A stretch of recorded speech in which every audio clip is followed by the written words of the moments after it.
The Glasgow wrestling program returned to the mat this week, coming off last year's team state championship, their first since 2010.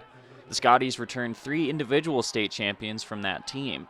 Dylan Neeskins, Colton Fast, and Cooper Larson create a strong nucleus for the Scotties, and although head coach Jory Casterline said COVID-19 will bring some challenges to the season, his program still has its sights set on being the Class B champions once again. As wrestling people, we pride ourselves in dealing with adversity.